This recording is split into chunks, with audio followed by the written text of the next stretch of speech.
Well, what the hey? Why thin? Well, there are a number of reasons. It's multifactorial. It's a little complex and compound, but you ought to do it.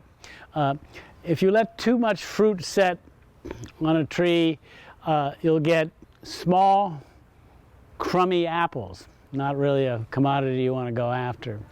Also, each of the apples has 5 seeds internally.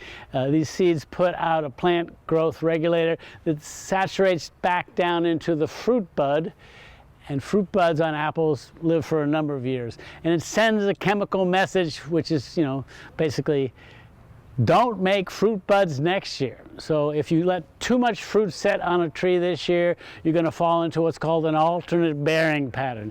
Heavy fruit year, light fruit year. Heavy fruit year, light fruit year. And once a tree gets established in that fashion, it's hard for you to horticulturally get it to come out of that alternate bearing pattern. So be preventative in that regard.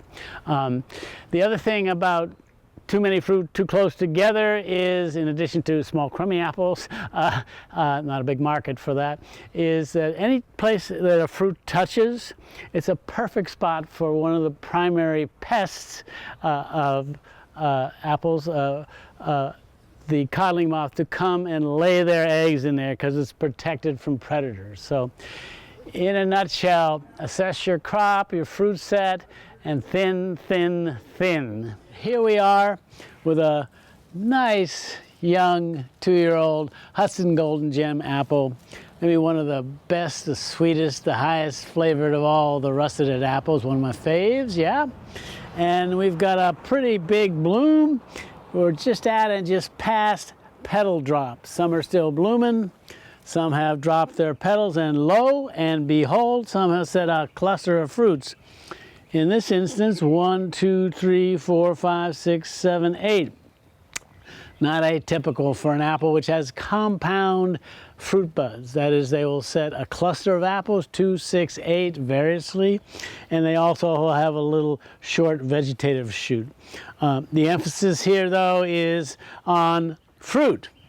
And one thing that needs to be done is you always wish for a heavy set, and then when you get a heavy set, you wish you didn't get such a heavy set because you've got a thin, thin, thin. With a heavy set, as it looks like we're going to get on this in these trees here, you need to thin both early and aggressively. And thinning is a regulatory activity and a really necessary one in a reasonable short time window. When the fruit is about pinky nail size, it's time to move in.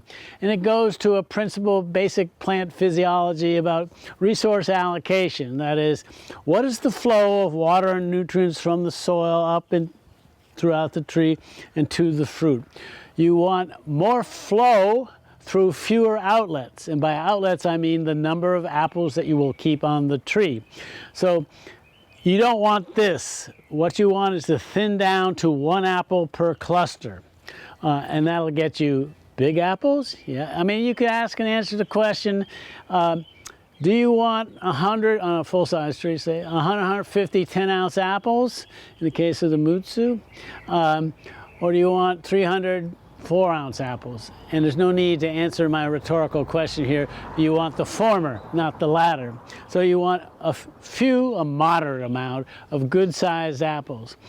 Thinning down to 1 accomplishes that. You get a big apple. That's good.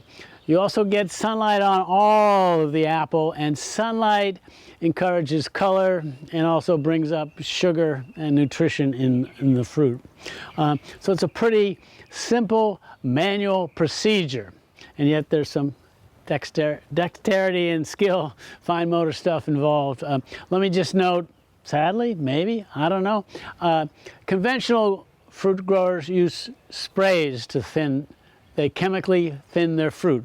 Unfortunately, well, fortunately, it saves them a lot of labor. Unfortunately, for all of us, they use dilute types of different insecticides. So you're having a deleterious, you achieve your aim, thin the fruit, minimum labor, but you're having a dilatory effect on winged insects, particularly honeybees, the environment, and perhaps us. So I'm going to thin this. I come to this cluster here, and generally you keep one, and generally you keep the biggest ones. If you can't tell, it doesn't matter, just keep one. So I'm going to keep this center apple here. I'm going to grasp it. I'm going to take the others and flick down and away, down and away, down and away, obla-dee, obla-da, life goes on. And I'm actually going to keep this outer one. It's a little bit bigger than that. Went from 6 or 8 to 1. Immediately the flow of water and nutrients will go into this single apple here. And it's a very satisfying thing when you finish the laborious task of thinning. And that is within a week or two, you just see a noticeable jump in the size of the apple. Life is good in the orchard.